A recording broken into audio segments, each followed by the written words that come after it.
Title: Reality Bites. It started with the yearly Halloween binge, a ritual in the Thompson household.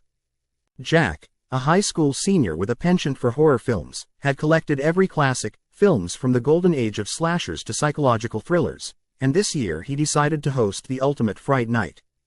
He invited his friends, Mia, a budding filmmaker, Ryan, a skeptic who often challenged Jack's twisted tastes, and Lily, the sensitive friend whose imagination often took her into darker realms.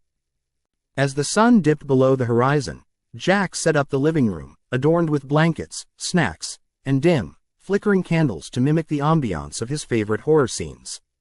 The first movie, a vintage slasher known for its frighteningly realistic characters.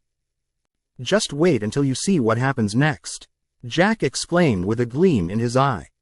As the credits rolled and the classic theme blared, a strange power surge flickered through the dimly lit room, causing the average television to spark violently before projecting an unsettling, glowing screen. The characters from the movie flickered momentarily, their grinning faces stretching unnaturally, as if warning them. Jack dismissed it as a trick of the light. "Come on, it's just a movie," he laughed, but he couldn't shake the uncanny feeling. The next film, Haunted Domicile **, ended abruptly when the opening credits slashed across the screen. A collective gasp sounded from the group as the lights flickered again, casting elongated shadows on the walls. Suddenly, there was a loud crash, and the front door busted open. Jack's mouth dropped in disbelief as figures from the movies appeared, stepping from the screen trading flashing lights for eerie reality. "Good evening," hissed a girl with a chilling smile, her hair tangled and wild. "Miss us?" Instinctively, Ryan stood, boldly confronting the intruders, but Jack felt his heart lurch as he recognized them. The masked slasher, the haunting specter, the doomed couple who always met grisly ends. They weren't just characters anymore, they were a living nightmare. Mia screamed, grabbing Lily's arm, while Jack froze, his mind racing. "What do we do?" he whispered. "Play it cool," Ryan muttered, eyes darting from slasher to specter. He desperately tried to remember the rules of a slasher flick. "Don't panic." The unabashed malevolence of the characters seeped into the air, sending a ridiculous chill through his spine.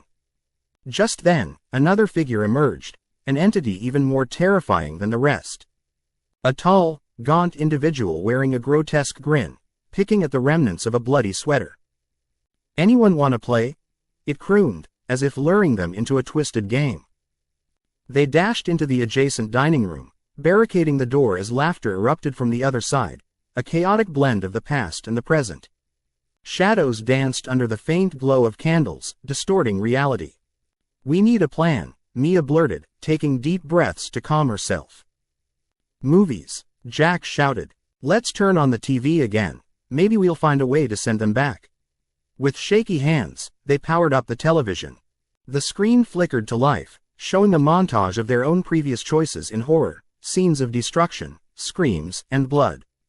All at once, the residing characters seemed drawn to the flickering light, convulsing as they lost their solid forms. "Go," Ryan yelled, grabbing Mia and Lily and pushing them toward the kitchen. Jack followed, torn between escape and curiosity. Outside, the howling winds grew louder and shrouded the house in darkness. It was no longer the warm confines of a sanctuary, it was a den of damned souls thrown deep in the realm of terror. As they gathered their bearings, Ryan turned to face Jack once more, desperation reminiscent of their favorite scares. "We can't let them win," he snarled. "We need to fight back." "I have an idea," Jack said, rallying their hopes. "There's one movie they don't know about, something that can depict their own defeat." Quote, Ryan nodded, understanding the gravity. The final girl. They bolted back into the living room, grabbing a motley collection of props, kitchen knives, flashlights, anything that could become a weapon. Then, they pulled up the film on the television, weaving a narrative of resistance against their predatory counterparts. The moment the credits rolled, the characters howled in fury. The couch vibrated as the air thickened with malevolence. Shadows congealed, coiling around them, and taunted with their fate. But the broadcast blazed with the triumph of terror, crafting a route for them to wrestle their fears back into the static and simulacra. Summoning every ounce of belief and will, Jack yelled, You think you can finish us? You're just figments. The darkness quaked around them. Each wailing scream from the characters pushed them into disarray. Slowly, as the screen continued to glow, they began disappearing, sucked back into the cinematic void. In a final blinding flash, the room fell silent.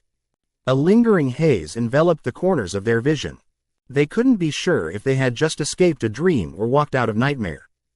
Breathing heavily, they huddled together, binding their friendship tighter in the throes of uncertainty. The world outside had barely changed, but inside, they understood a new essence of fear. It had crept beyond the screen and nearly swallowed them whole. That year, Jack learned the dangers of dark entertainment. As Halloween approached again, he was reminded that sometimes, the line between fiction and reality is thinner than a fade to black. And as he turned off the TV at night, he could have sworn he saw shadows lurking just beyond the glass door, waiting for the next chance to blend into our world.